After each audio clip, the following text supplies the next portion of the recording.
बिस्मिल्लाहिर्रहमानिर्रहीम। अस्सलाम वालेकुम रहमतुल्लाहि व बरकातहू। हम आपको इकरा साइंस एकेडमी की यूट्यूब चैनल पर खुश आमदीद कहते हैं। आज के हम इस ख़ास वीडियो में 10वीं क्लास की उर्दू को डिस्कस करेंगे। उस पर बहस करेंगे कि कौन से जो चैप्टर्स हैं वो बोर्ड के हवाले से इस साल अहम हैं और उनमें से कौन कौन से सवालात और कौन कौन से अशार, नज़म और गज़ल के हिस्से से। तो हम शुरू करेंगे हिस्सा नसर से, और सबसे पहले हम बात करेंगे कि कौन से खुलासा जात जो हैं वो इस दफ़ा के इम्तिहानात में आने के इम्कान हैं। तो सबसे पहले हम शुरू करते हैं। तो ये हमारी फ़हरिस्त है और तमाम जो है वो हसन नसर की जो कहानियाँ वो हमारे सामने हैं। सबसे पहले हम बात करते हैं हसन नसर में से इस दफ़ा जो अहम खुलासा जात हैं, जो खुलासे जो कि पेपर में 5 नंबर का आता है, वो कौन सा आएगा और कौन सा नहीं। मिर्ज़ा मोहम्मद सईद, नज़रिया पाकिस्तान, चुगलखोर, मुलम्मा, नामदेव माली, अली बख्श और इस्तांबुल। मिर्ज़ा मोहम्मद सईद, नज़रिया पाकिस्तान, मुलम्मा, चुगलखोर, नामदेव माली, अली बख्श और इस्तांबुल। इनमें से इंशाल्लाह सुबह और शाम दोनों, दोपहर टाइम दोनों का पेपर जो है वो कवर हो जाएगा। तो स्टूडेंट्स की ये है कि इसको लिखने से पहले आप लोग इसका हवाला मतन लिखना मत भूलें। 1 नंबर जो है वो आपके मुसन्निफ़ के नाम लिखने पर और सबक का उन्वान लिखने पर होता है, और बाकी 4। और आप लोगों से ये कहना है कि 1.5 पेज से ज़्यादा खुलासा ना लिखें, और अगर आप उससे ज़्यादा लिखेंगे तो एग्ज़ामिनर जो है वो उसके नंबर जो है वो नहीं देगा आपको, और अगर आप ज़्यादा लिखेंगे तो गलतियां करने की गुंजाइश आपके पास ज़्यादा होगी। तो जो बोर्ड के पैटर्न के मुताबिक सिर्फ 1.5 पेज जो है वो आपने लिखना है, क्योंकि आपके सिर्फ 5 नंबर होते हैं, बल्कि 4 नंबर होते हैं। एक तो आपका हवाला मतन होता है, तो इसलिए इसकी जो लेंथ है वो ज़्यादा मत कीजिए, क्योंकि स्टूडेंट्स अक्सर शिकायत करते हैं सर हमारे पास पेजेस जो है वो उर्दू के पेपर में कम हो गए थे या उर्दू के पेपर में ख़त्म हो गए थे। तो इसकी वजह ये है कि आप लोग अपने पेपर को प्रॉपर मैनेज नहीं करते। नेक्स्ट वन जो है वो हम लोग इसमें जो हमारे पास नसर पारे हैं उन पे बहस करेंगे कि कौन से चैप्टर में से नसर पारे जो हैं वो आ सकते हैं।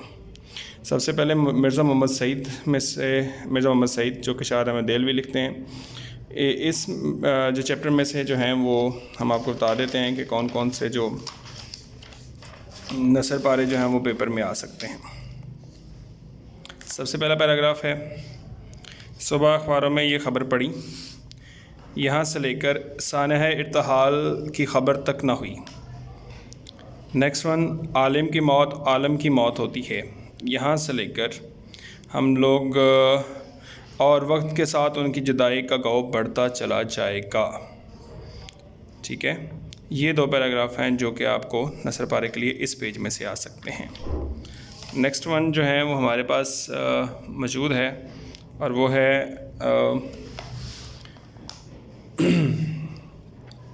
मिर्ज़ा साहब दिल्ली के शुरफा और एक मतमूल ख़ानदान के चश्मो चिराग थे। यहाँ से लेकर हमारे पास है ये कदीम सर सैयद अहमद ख़ान का कदीम मकान भी जो है था, और सर सैयद अहमद से मिर्ज़ा साहब की ज़िज़दारी और मुंशी ज़काउल्लाह से भी इनकी रकाबतदारी हो गई थी। ये पैराग्राफ जो है वो ये भी इम्पोर्टेंट है। और उसके बाद जो है वो अगले पेज पर जो पैराग्राफ है वो ये है, मिर्ज़ा साहब पतरस के उस्ताद भी थे। ठीक है, और कुछ लोग मिर्ज़ा पतरस के उस्ताद हैं, लेकिन पतरस पढ़ना ऐसे गलत है, ये पतरस के उस्ताद हैं। यहाँ से लेकर जो है वो पेश खैमा हो गया यहाँ तक। ठीक है, उसकी नौकरी निकाले जाने का पेश खैमा हो गया। उसके बाद जो है वो पैराग्राफ आता है इस चैप्टर में से, वो ये है कि मिर्ज़ा साहब बज़ाहिर अलील नहीं मालूम होते थे, यहाँ से लेकर जो उनका हुलिया बयान किया गया है, दहान पान से आदमी थे।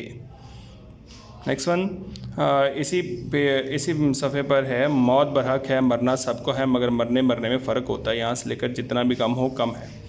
ये चंद जो हमने पैराग्राफ आपको निशानदेही करवाई है, इसे अच्छी तरह याद कर लें।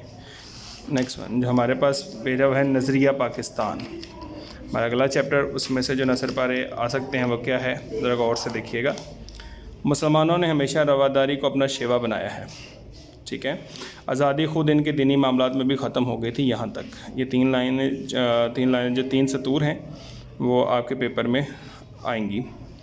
नेक्स्ट वन जो है वो इस पैराग्राफ में ऐसा कुछ नहीं है, लेकिन नेक्स्ट जो है वो ये है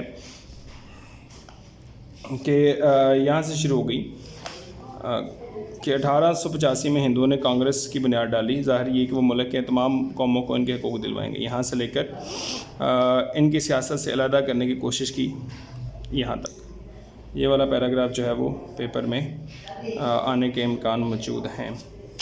ठीक, नेक्स्ट वन जो है वो ये है कि मुसलमानों की कौमियत एक नज़रियाती कौमियत है। मुसलमानों की कौमियत नज़रियाती कौमियत है, यहाँ से लेकर हर जोग्राफी के खित्ते के लोगों के लिए जगह होती है, यहाँ तक। नेक्स्ट वन जो है वो जो हमारे पास है वो ये है, पाकिस्तान ने क़याम से अब तक बड़ी तरक्की की है। ये पैराग्राफ जो है वो यहाँ से यहाँ तक, ये भी इम्पोर्टेंट है। ठीक है, तो इस पैराग्राफ में यही इस साल के लिए इम्पोर्टेंट पैराग्राफ हैं जो कि आपके पेपर में आ सकते हैं। नेक्स्ट हम बात करेंगे नामदेव माली पर,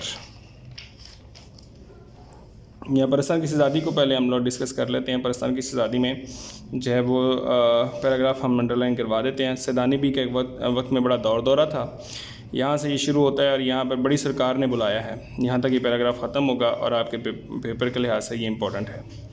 सुना है कि नहायत शरीफ घराने की बेटी थी, यहाँ से लेकर मगर रखना ना जाना तक।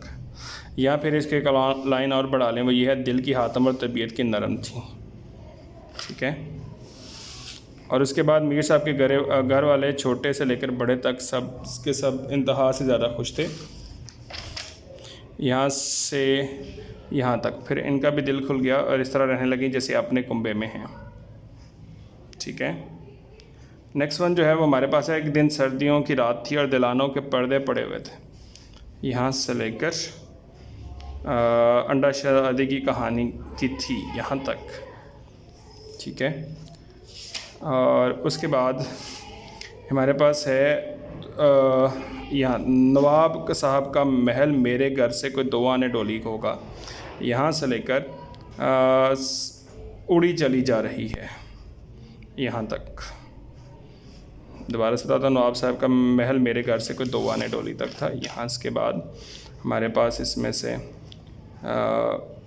यहाँ मैं बाल्की से उतरी और चादर को अच्छी तरह ओढ़ी और इस परी के साथ साथ चली, क्या कहूँ अंदर क्या बाहर थी, यहाँ से लेकर कहीं नीलम और कहीं पे खराज तक। जी बस इस चैप्टर में सिर्फ इतने ही हैं पैराग्राफ। नेक्स्ट जो है वो जो नामदेव माली को डिस्कस करेंगे। नामदेव माली जो है वो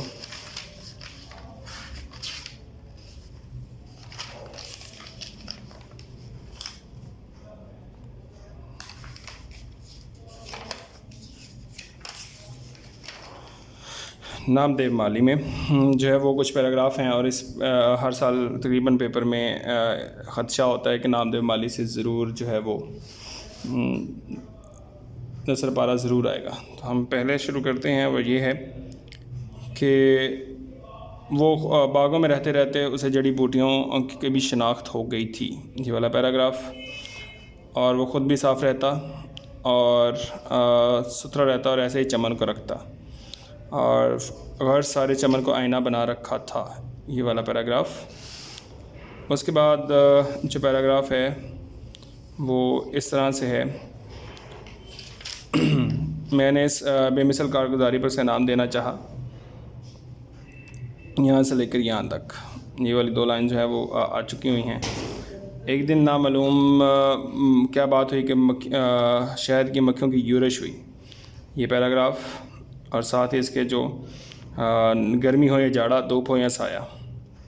ठीक है, और सब किसी से बैर था ना जला, यहाँ से लेकर आपने सबसे मोहब्बत करता था, यहाँ तक। ठीक है, ये वाले पैराग्राफ हैं जो के पेपर में आए हुए हैं। और उसके बाद हम लोग शुरू करते हैं। तो ये पैराग्राफ है, हर शख्स में कुदरत ने कोई ना कोई सलाहियत रखी होती है, यहाँ से लेकर ये समझो कि कुंदन हो जाता है, यहाँ तक। उसका नामदेव माली में यही पैराग्राफ हैं। और उसके बाद हम जो डिस्कस करेंगे वो है हमारे पास अली बख्श, जो कि कुदरतुल्लाह शहाब का लिखा हुआ है। अली बख्श में जो पहला पैराग्राफ है वो ये है कि एक रोज़ मैं किसी काम से लाहौर गया हुआ था। यहाँ से लेकर कब्ज़ा नहीं मिलता तक। ठीक है, दोबारा जो है वो ये है कि इसके बाद अब अली बख्श का जहन बड़ी तेज़ी से अपने मरकज़ के गिर्द घूम रहा था। यहाँ से लेकर ये फ्रूट साल्ट पिलाया और कहा कि इनकी तबीयत बहाल हो जाएगी, यहाँ तक। नेक्स्ट वन जो है वो अगले पेज पर है कि कप्तान मेहताब ख़ान और अली बख्श की नहायत मुक़द्दस तबूत की तरह क़ीदत से छूकर अपने सीने से लगाता था, यहाँ से लेकर यहाँ तक। नेक्स्ट वन जो है वो है हमारे पास मुलम्मा जो कि लिखी हुई है हाजरा मसरूर की। उसके पैराग्राफ देखेंगे, कौन से पैराग्राफ जो हैं वो बोर्ड में इम्पोर्टेंट हैं।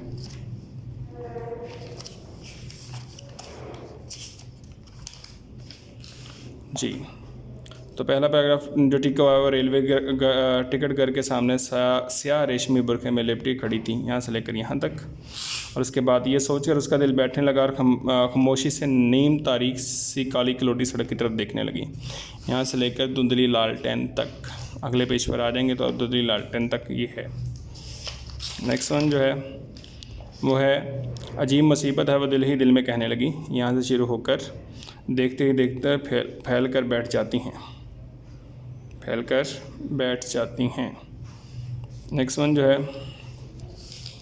उसके बाद जो है हमारे पास पैराग्राफ वो नेक्स्ट है वो एक लम्हे तक तज़ब्ज़ब की हालत में खड़ी रही, यहाँ से लेकर फिसल कर पानी में शराबूर हो जाए, यहाँ तक। फिर बाजी ये बुर्का तो बड़ा अच्छा सा बना डाला तुमने, यहाँ से लेकर आपने दिल से महव कर देना चाहती थी, यहाँ तक। ओके, तो इसके बाद इस्तांबुल, पेज नंबर 95 है। इस्तांबुल पर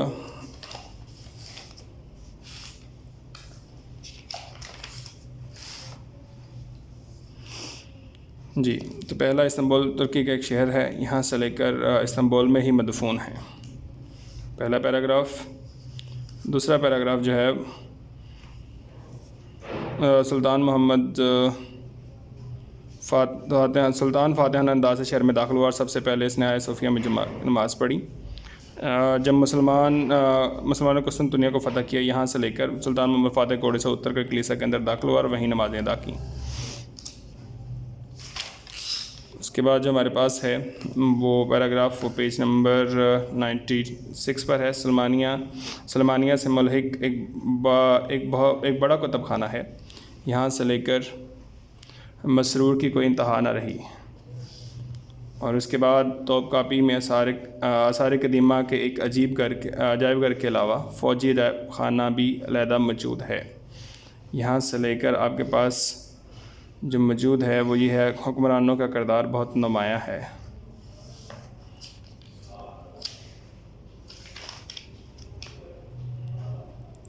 और उसके बाद जो हमारे पास पैराग्राफ है वो ये है कि इसकी बनवाई शानदार मस्जिद है, यहाँ से लेकर मरकज़ रह चुकी है, ठीक है। और उसके बाद हज़रत अय्यूब अंसारी का मर्तबा इल्म ऐसा था कि सहाबा कराम मसाइल की तहकीक में भी इनसे रजू करते थे, यहाँ से लेकर मेज़बान रहे तक। तो ये दोबारा से हम आपको बता देते हैं, जो नाम है आपको याद रहेगा, मिर्ज़ा मोहम्मद सईद, नज़रिया पाकिस्तान, और उसके बाद नामदेव माली के साथ अली बख्श इस्तांबुल। मिर्ज़ा मोहम्मद सईद, नज़रिया पाकिस्तान, नामदेव माली अली बख्श और इस्तंबुल, ये ज़्यादा इंपॉर्टेंट है। हालांकि हमने इसमें से कुछ और भी आपको बताए हैं, जैसे परस्तान की शहज़ादी और मुलम्मा, तो ये हमने एक्स्ट्रा बताया है आपको कि बाई चांस, लेकिन जो हमने अभी आपको 4 नाम बताए हैं वो ज़्यादा इंपॉर्टेंट है। तो अब हम बात करेंगे अपने मज़ामीन पर कि मज़ामीन कौन कौन से आ सकते हैं। तो हम आपके सामने पेज रख देते हैं कि मज़ामीन कौन कौन से आ सकते हैं।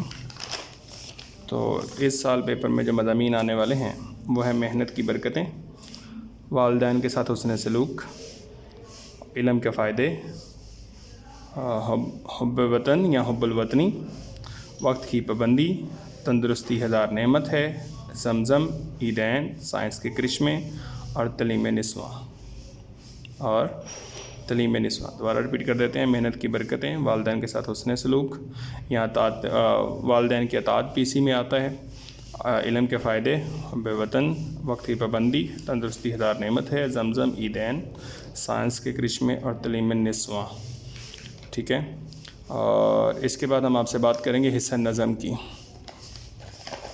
हिस्सा नज़म में जो हमारे पास मौजूद है उसमें हमद और नात। हमद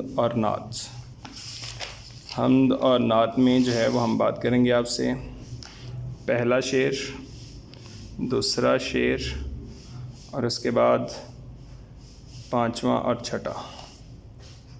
पहला, दूसरा, पांचवा और छठा। उसके बाद हमारे पास नात है।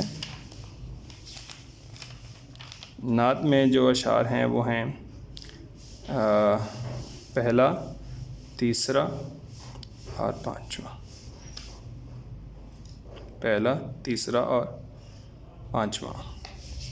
अब हम बाकी नज़मों की तरफ बढ़ेंगे, जिसमें मैदान करबला में गर्मी की शिद्दत,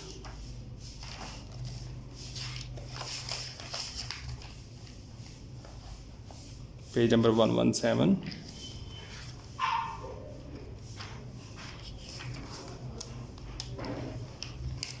मैदान करबला में गर्मी की शिद्दत, मीर अनीसी से लिखते हैं। इसमें पहला शेर ये है, आब खुनक को खल्क तरसती थी खाक पर, गोया हवा से आग बरसती थी खाक पर। ठीक है, और उसके बाद उड़ती थी खाक, खुश था चश्मा हयात का। ठीक है, खौला हुआ था धूप से पानी फुरात का। इसके बाद ये है, आहू जो कहले थे तो चीते से आफाम, पत्थर पिघल के रह गए थे मिसले मोम खाम। और उसके बाद सुर्खी उड़ी थी फूलों से। और उसके बाद जो है वो ये शेर है, कोसों किसी शजर में ना गुल थे ना बरगोबार, सूरत चनार तक। फिर गर्मी ये थी कि जिस से दिल सबके सर्द थे।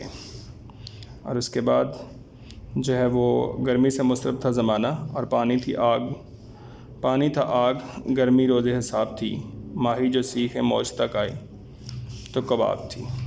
ठीक है, ये मैदान करबला में गर्मी की शिद्दत से। उसके बाद हम बढ़ेंगे अब किसान की तरफ। फ़ातिमा बिनत अब्दुल्ला। फ़ातिमा बिनत अब्दुल्ला में शेर नंबर 1, 2, 3, 6, 7 और 8। ठीक है, 1, 2, 3, 6, 7 और 8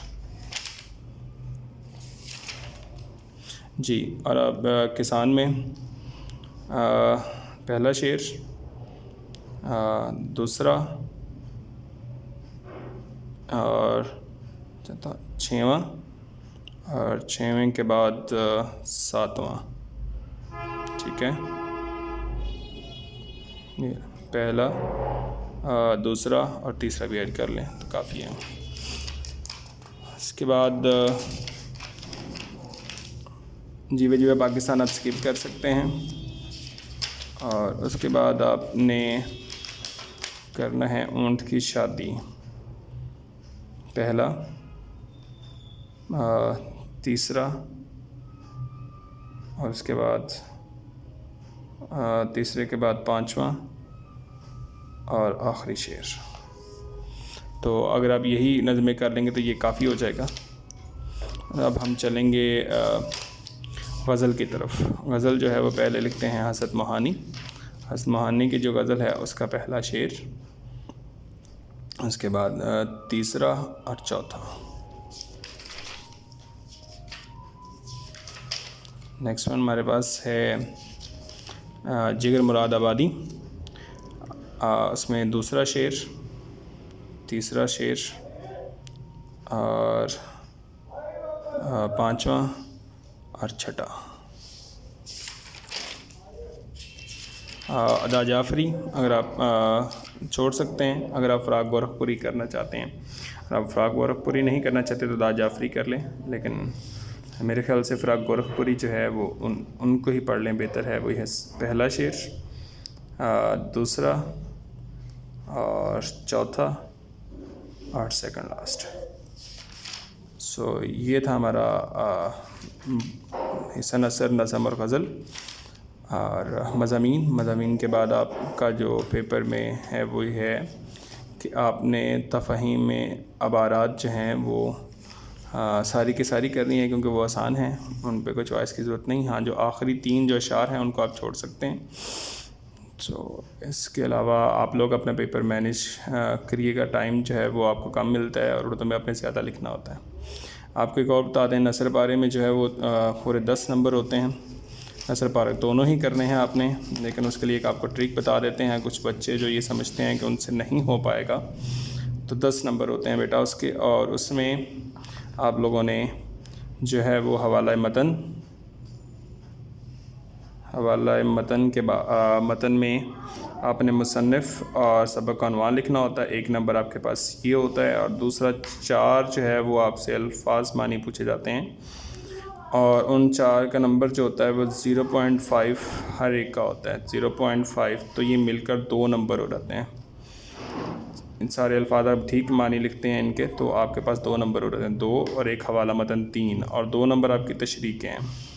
तो अगर आपको तशरीह नहीं भी आती तो कम से कम हम कुछ जो है वो सबक के ख़ुलासे से मिलती जुलती जो सतूर हैं वो अपने नसर पारे में लिख सकते हैं। और अगर आप ऐसा नहीं करते तो आपको ये 2 स्टेप जो हैं वो लाजमी आने चाहिए। एक ये कि हवाला मतन, और दूसरा आपका अल्फाज मानी, ख़त कशीदा अल्फाज के मानी। उसमें यह है कि 3 नंबर आपके पक्के हो जाएंगे, 3 और 3 6। तो इस तरह 10 में से आपके 6 नंबर नसर पारों में आ जाएंगे। और उसके अलावा मज़ामीन की जो लेंथ है वो बच्चे जो हैं कम से कम आपने 3 जो शीट्स हैं वो इस्तेमाल करनी है। कम से कम 6 सफ़े जो हैं वो इस्तेमाल होने चाहिए, तो फिर आपको 15 में से कोई 13 या 12 नंबर मिल जाएंगे। तो आज के लिए इतना ही काफ़ी था। Thank you very much.